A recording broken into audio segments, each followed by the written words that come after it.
നമസ്കാരം. P S ടെക്സിൻ്റെ ഏറ്റവും പുതിയ വീഡിയോയിലേക്ക് എല്ലാ കൂട്ടുകാർക്കും സ്വാഗതം. അപ്പം ഈ വീഡിയോ നമ്മൾ degree level prelims degree level പരീക്ഷയ്ക്ക് തയ്യാറെടുക്കുന്ന ഉദ്യോഗാർത്ഥികൾക്ക് വേണ്ടിയിട്ട് നമ്മൾ കഴിഞ്ഞ പി എസ് നടത്തിയിട്ടുള്ള ഡിഗ്രി ലെവൽ പരീക്ഷയുടെ ക്വസ്റ്റ്യൻ പേപ്പർ ചർച്ച ചെയ്യുന്ന ഒരു സെക്ഷനാണ്. പാർട്ട് 2 ആണ്. നമുക്ക് ഇന്നത്തെ ഒന്നാമത്തെ ക്വസ്റ്റ്യനിലേക്ക് കടക്കാം. എന്താണ് ചോദ്യം? 18-ാം നൂറ്റാണ്ടിൽ താഴെ പറയുന്ന തത്വചിന്തകരിൽ ആരാണ് ഈ പ്രസിദ്ധമായ വാക്കുകൾ പറഞ്ഞത്? മനുഷ്യൻ സ്വതന്ത്രനായി ജനിക്കുന്നു, പക്ഷേ എല്ലായിടത്തും ചങ്ങലയിലാണ് എന്ന് പറഞ്ഞത് ആരാണ് എന്നാണ് ചോദ്യം. ഓക്കെ, എന്താണ്? മനുഷ്യൻ സ്വതന്ത്രനായി ജനിക്കുന്നു, പക്ഷേ എല്ലായിടത്തും ചങ്ങലയിലാണ് എന്ന് പറഞ്ഞത് ആരാണ് കൂട്ടുകാരെ? യെസ്, ജീൻ ജാക്കസ് റൂസോ അല്ലെ, റൂസോ ആണ് അങ്ങനെ പറഞ്ഞത്. മനുഷ്യൻ സ്വതന്ത്രനായി ജനിക്കുന്നു, പക്ഷെ എല്ലായിടത്തും ചങ്ങലയിലാണ് എന്ന് പറഞ്ഞത് റൂസോ ആണല്ലേ. യെസ്, എങ്കിൽ പി എസ് സിയുടെ മറ്റൊരു ക്വസ്റ്റ്യൻ ആണ്. റിപ്പബ്ലിക് എന്ന ആശയം ആദ്യമായി അവതരിപ്പിക്കപ്പെട്ട ഗ്രന്ഥം ഏതാണ്? ദ സോഷ്യൽ കോൺട്രാക്ട് എന്ന പുസ്തകമാണ്. എന്താണ്? റിപ്പബ്ലിക് എന്ന ആശയം ആദ്യമായി അവതരിപ്പിച്ച ഗ്രന്ഥം ഏതെന്ന് പി എസ് സി ചോദിച്ചു. ഏതാണ്? The social contract. ഓക്കെ അല്ലേ? ഇനി ദ സോഷ്യൽ കോൺട്രാക്ട് എന്ന പുസ്തകം രചിച്ചത് ആരാണ്? അത് റൂസോ ആണ്. ആരാണ്? റൂസോ. സോഷ്യൽ കോൺട്രാക്ട് എന്ന പുസ്തകം രചിച്ചത് ആരാണ്? അത് റൂസോ ആണല്ലേ. എങ്കിൽ മറ്റൊരു ക്വസ്റ്റ്യൻ ആണ്. ഫ്രഞ്ച് വിപ്ലവത്തിന്റെ ബൈബിൾ എന്നറിയപ്പെടുന്ന ഗ്രന്ഥമാണ് ദ സോഷ്യൽ കോൺട്രാക്ട്. ഫ്രഞ്ച് വിപ്ലവത്തിന്റെ ബൈബിൾ എന്നറിയപ്പെടുന്ന ഗ്രന്ഥം ഏതാണ്? സോഷ്യൽ കോൺട്രാക്ട് ആണല്ലേ. യെസ്, ഇന്ന് എന്താണ്? ഭരിക്കപ്പെടുന്നവരും തമ്മിലുള്ള ഒരു സാമൂഹിക ഉടമ്പടിയുടെ ഫലമാണ് ഭരണകൂടം എന്ന് അഭിപ്രായപ്പെട്ടത് റൂസോ ആണ്. ഇത് പി എസ് ചോദിച്ചെന്താണ്? ഭരിക്കപ്പെടുന്നവരും തമ്മിലുള്ള ഒരു സാമൂഹിക ഉടമ്പടിയുടെ ഫലമാണ് ഭരണകൂടം എന്ന് അഭിപ്രായപ്പെട്ടത് റൂസോ ആണ്. ഇനി വിദ്യാഭ്യാസവുമായി ബന്ധപ്പെട്ട് റൂസോ എഴുതിയ കൃതിയാണ് എമിലി. വിദ്യാഭ്യാസവുമായി ബന്ധപ്പെട്ട് റൂസോ എഴുതിയ കൃതി എന്ന് ചോദിച്ചു. ഏതാണ്? എമിലിയാണ്. ഇതാണ് കൂട്ടുകാരെ, എമിലി. മനസ്സിലായില്ലേ? ഒന്നാമത്തെ ക്വസ്റ്റ്യൻ മനസ്സിലായില്ലേ? യെസ്. ഇനി രണ്ടാമത്തെ ക്വസ്റ്റ്യനിലേക്ക് നീങ്ങാം. എന്താണ്? താഴെ പറയുന്നവയിൽ ഏതാണ് ഐക്യരാഷ്ട്രസഭയുടെ ഔദ്യോഗിക ഭാഷ അല്ലാത്തത്? താഴെ പറയുന്നവയിൽ ഏതാണ് ഐക്യരാഷ്ട്രസഭയുടെ ഔദ്യോഗിക ഭാഷ അല്ലാത്തത്? അപ്പം നമുക്ക് എന്തറിയണം? ഐക്യരാഷ്ട്രസഭയുടെ ഔദ്യോഗിക ഭാഷകൾ ഏതൊക്കെയെന്ന് അറിഞ്ഞാൽ അത് നമുക്ക് എലിമിനേറ്റ് ചെയ്തുകൂടെ? യെസ്. എന്താണ് ഐക്യരാഷ്ട്രസഭയിലെ ഔദ്യോഗിക ഭാഷകൾ? French, Russian, English, Spanish, Chinese, Arabic അല്ലേ. ഇതിൽ ഏതാ ഉൾപ്പെടാത്തത്? യെസ്, പോർച്ചുഗീസ് ആണല്ലേ, പോർച്ചുഗീസ്. അപ്പം ഐക്യരാഷ്ട്രസഭയുടെ ഔദ്യോഗിക ഭാഷകൾ പഠിച്ചോ. എന്താണ്? French, Russian, English, Spanish, Chinese, Arabic. എന്തൊക്കെയാണ്? French, Russian, English, Spanish, Chinese, Arabic എന്നിവയാണ് ഐക്യരാഷ്ട്രസഭയിലെ ഔദ്യോഗിക ഭാഷകൾ. എങ്കിൽ പി എസ് സി ചോദിച്ച മറ്റൊരു ക്വസ്റ്റ്യൻ ആണ്. ഐക്യരാഷ്ട്രസഭയുടെ ദൈനംദിന കാര്യങ്ങൾക്കായി ഉപയോഗിക്കുന്ന ഭാഷ ഇംഗ്ലീഷും ഫ്രഞ്ചുമാണ്. ഐക്യരാഷ്ട്രസഭയുടെ ദൈനംദിന കാര്യങ്ങൾക്കായി ഉപയോഗിക്കുന്ന ഭാഷ ഏതൊക്കെയാണ്? ഇംഗ്ലീഷും ഫ്രഞ്ചുമാണ് അല്ലേ. എങ്കിൽ ഐക്യരാഷ്ട്രസഭയിലെ നിലവിലെ അംഗരാജ്യങ്ങൾ എത്രയാണ് ചോദിച്ചാൽ പറയണം. അത് 193. എത്രയാണ് ഐക്യരാഷ്ട്രസഭയിലെ നിലവിലെ അംഗരാജ്യങ്ങൾ എത്രയാണെന്ന് ചോദിച്ചാൽ പറയണം. അത് 193 അംഗരാജ്യങ്ങളിലാണ്. ഓക്കെ അല്ലേ. ഇനി ചരിത്രത്തിൽ ആദ്യമായി UN ചാർട്ടർ വിവർത്തനം ചെയ്യപ്പെട്ട ഇന്ത്യൻ ഭാഷ ഏതാണ്?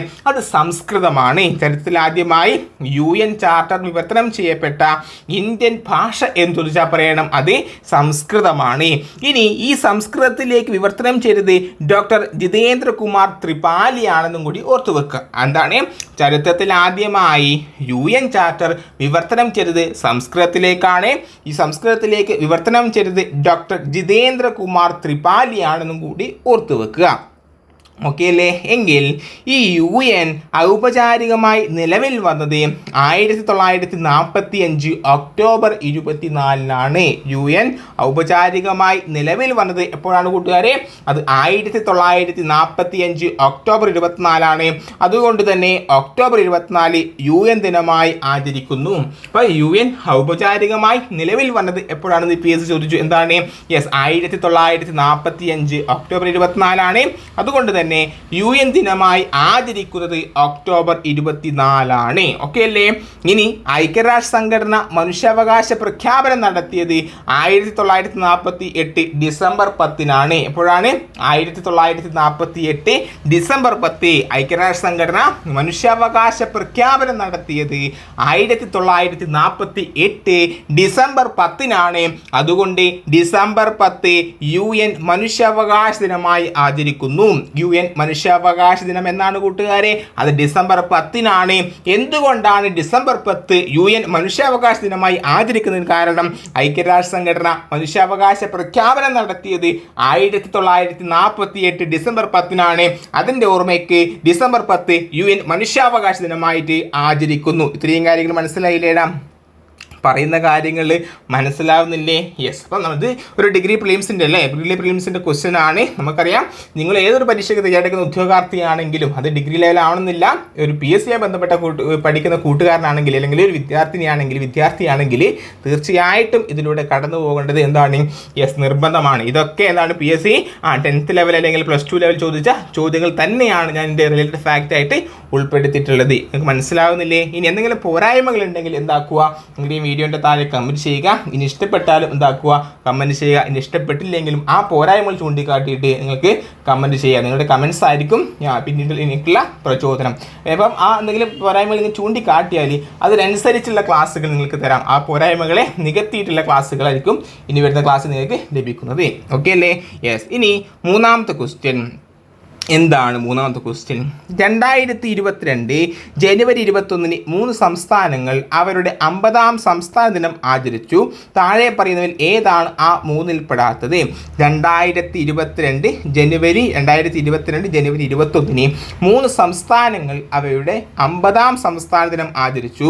താഴെ പറയുന്നതിൽ ഏതാണ് ആ 3ൽ പെടാത്തത്? ഓർത്തു വെക്കുക. എന്താണ്? 1972